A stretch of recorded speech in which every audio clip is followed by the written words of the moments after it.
Hey guys, this is Josh with Oxman Garage. Make sure you like and subscribe if you want to see more content just like this. So in today's video, I'm going to be cashing in all my auto scrap.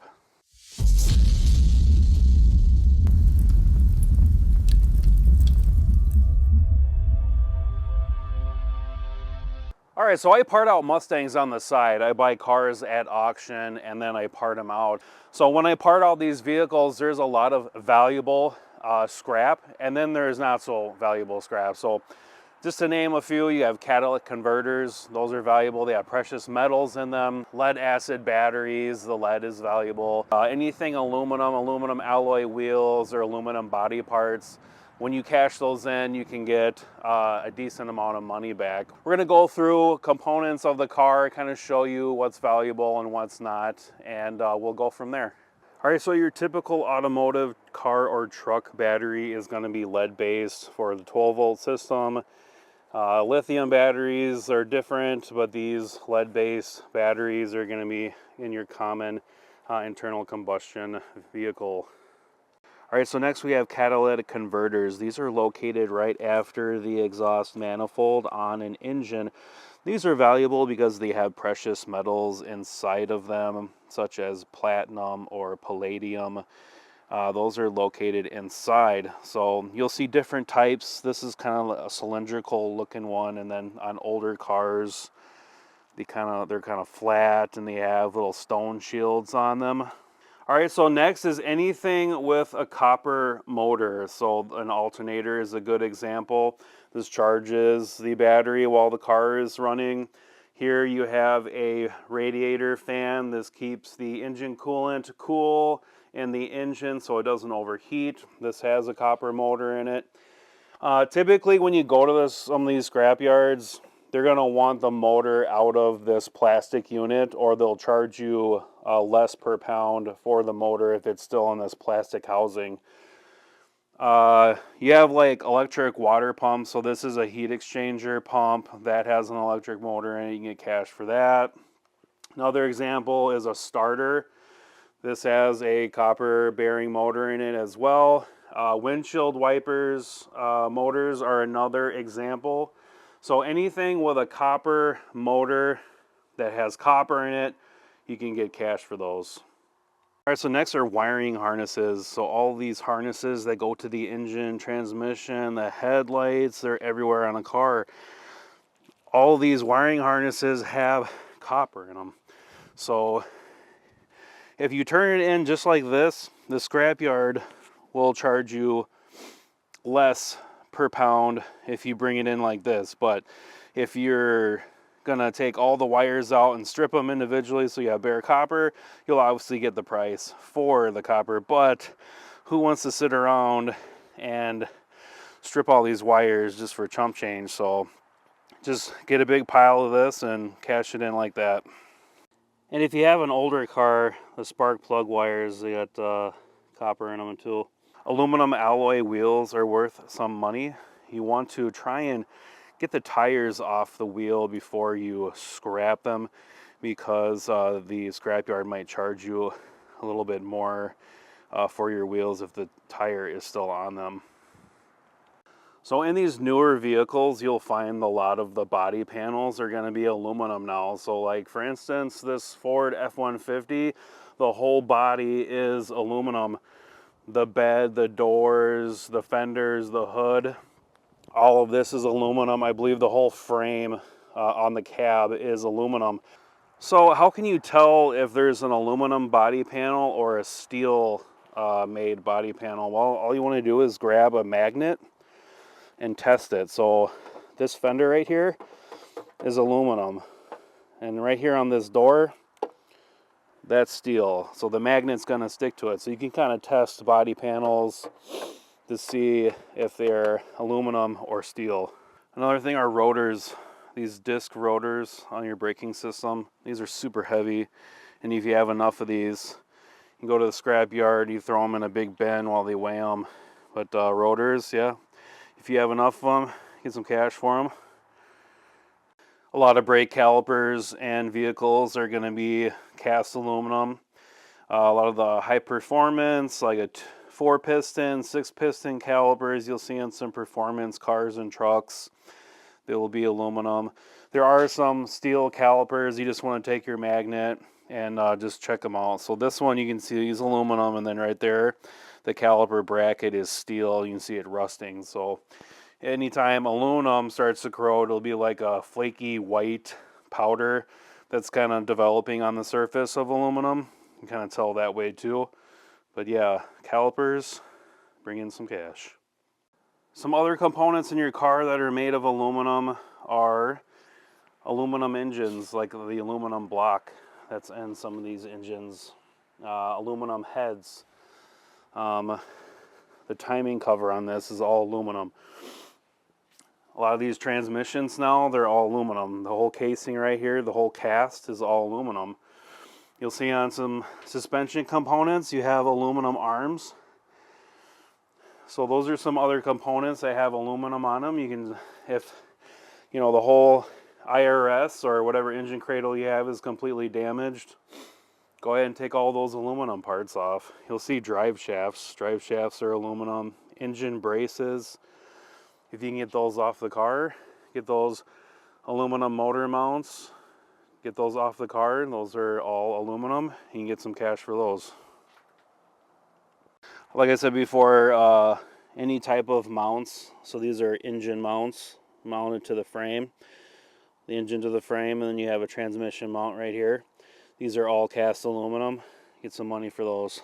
So you look up here, these are AC lines. So this is located between the AC condenser and the compressor, and then goes to your HVAC underneath your dash.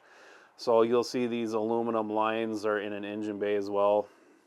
Here's an electric steering rack. Not only is this whole assembly cast aluminum, but inside here are the electric motors that are able to steer a car. So if you can separate the motors from this and then just get the cast aluminum, you can get some cash there. So here's a plastic fuel tank. You're not going to get any money from those, but typically a lot of vehicles are going to have a steel construction gas tank.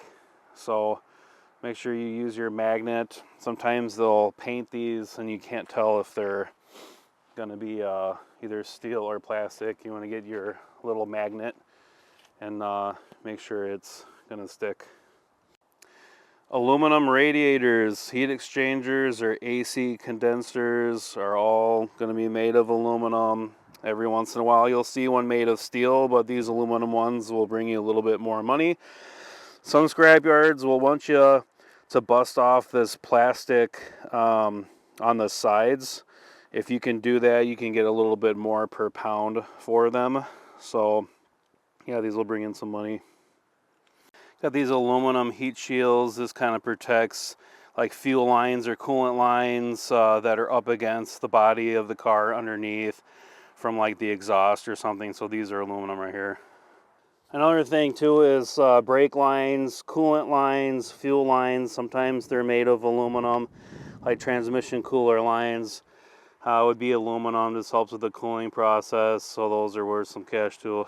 So next is like mufflers, exhaust pipes. They can either be like stainless steel tips, or you'll have mild steel, aluminized steel, so you can cash in some exhaust pipes. So here are the not so valuable items that are in your car. This is all trim pieces. So you got plastic, fabric, rubber, acrylic items. Can't scrap these, obviously. Your best bet is to see if maybe you can sell this on eBay or Facebook Marketplace. Make some cash on some interior parts. Same thing with bumpers, bumper covers, bumper supports. It's usually like a foam or like a plastic. These exterior trim pieces. Your best bet again is trying selling these on eBay or Facebook Marketplace. Alright, so it's time to get rid of all this scrap that's behind my garage. This is the accumulation of at least 3 cars that I've parted out over the past year, maybe 4. But yeah, we're gonna get rid of all this. I rented a U-Haul trailer It was under $40 for the day, which is a pretty good deal. So we're gonna start loading all this up and get rid of this scrap and see how much we get.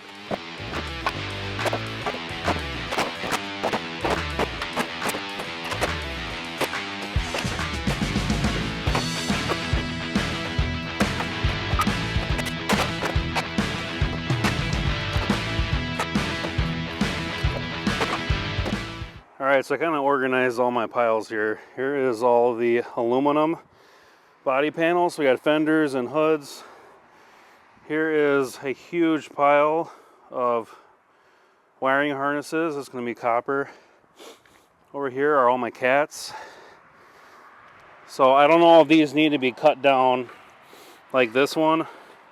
I don't know if they're going to take off for having a pipe attached to a cat. Here's my batteries. Here's all the copper bearing motors. I forgot to mention cruise control motors in older vehicles. Those have copper in them. Here are all the aluminum radiators and AC condensers. And then over here is just all my scrap aluminum. So one thing to keep in mind too, when you go to these scrap yards, you're gonna have clean scrap and then you're gonna have unclean scrap. So to give you an example, this aluminum transmission bracket is clean because there's no steel attached to it or no bushings or bearings or anything else. This is unclean. There's a steel part attached to it and then there's a steel tube on there. So this would be unclean. So they will charge you less per pound for that.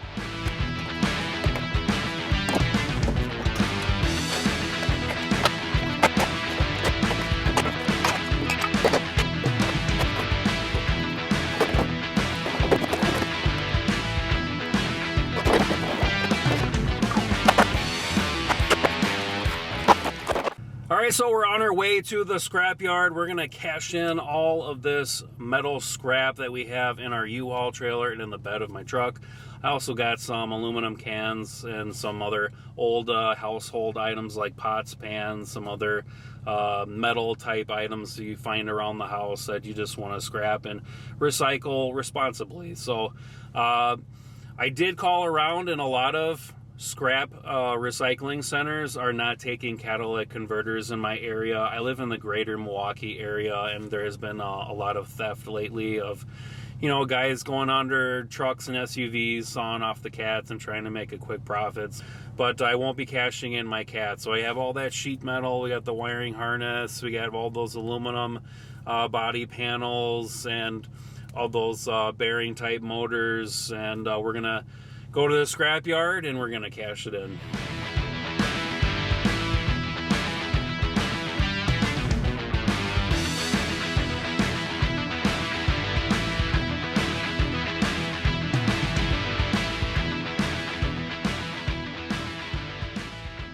All right, so I just wrapped up at dropping everything off at the scrapyard. So a lot of these places, you just want to call ahead and just see what their rules are, because every yard is going to have a different set of rules. But most commonly when you show up, there's going to be a scale. And when you drive up on this scale with your truck or your trailer, and you're going to wait there for a second, there's going to be a little red and green light, and also with the scale showing your poundage of your truck and trailer. And it's going to be red, and then it's going to go to green, telling you that okay, it's a red F-150. We know the color of this guy's truck or license plate. Some places you'll have a number, and you bring the number outside the window, and they track you that way if it's a really busy place. So you're going to make your way over and to drop off your scrap, your steel first. So any type of sheet metal or cast iron, any kind of steel, you want to drop that stuff off first. So you're going to see a big pile. You're going to see these giant arms on these machines that are grabbing all this steel and stuff and putting it in dumpsters and sorting it that way. Or there's like a machine with a big magnet, and they're picking them up that way. So you make your way over there, you unload all your steel. So I wasn't able to record a lot of that, a lot of these places. I don't think they want you to bring cameras in and, you know, do video documentaries at their, you know, metal recycling yard. So just out of respect, I just had my dash camera just kind of showing you going up on the scales. So after you drop off all your sheet metal, you want to go back on the scale. It's kind of a before and after because they want to know how much sheet metal or steel that you unloaded, and everything else that's extra that was on my trailer and in the bed of my truck. So you would go to a separate area, and that's when you have all these rolling carts, and all these carts are already measured in weight, and they tear everything off to measure everything else that you have. So just kind of going over the list of all the things that I dropped off is I had 3 batteries, which was like 100 pounds. That was $22. I had all those mixed electric motors. Those were $24, so it was like 75 pounds. I had 1 aluminum wheel at 26 pounds, so that was $27. I had a whole bunch of radiators, AC condensers. That was $45 at 83 pounds. I had the wiring harness. That was like 36 pounds. Those are like $25. The sheet aluminum, so all those hoods and fenders that I had, that was $89, and that was 142 pounds. I had sheet aluminum, kind of like on the side. That was 18 pounds. It was $11. Sheet iron, $4.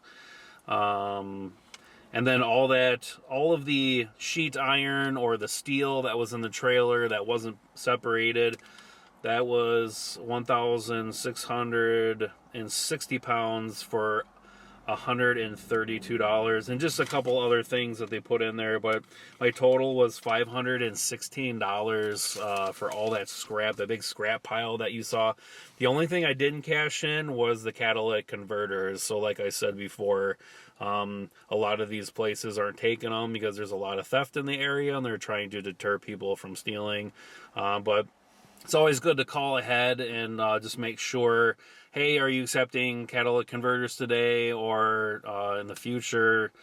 Just call ahead to make sure you can cash those in. So another day I'll cash in those cats, but for a grand total of 2,324 pounds worth of scrap, I got $516. So I think it's a pretty good morning and day if you kind of subtract the U-Haul trailer for $40. So it's just under $500 to cash all of that in. If you guys like this video, please like and subscribe. If you have any comments or questions, comment down below. I'll answer them the best I can. Again, this is Josh with Oxman Garage.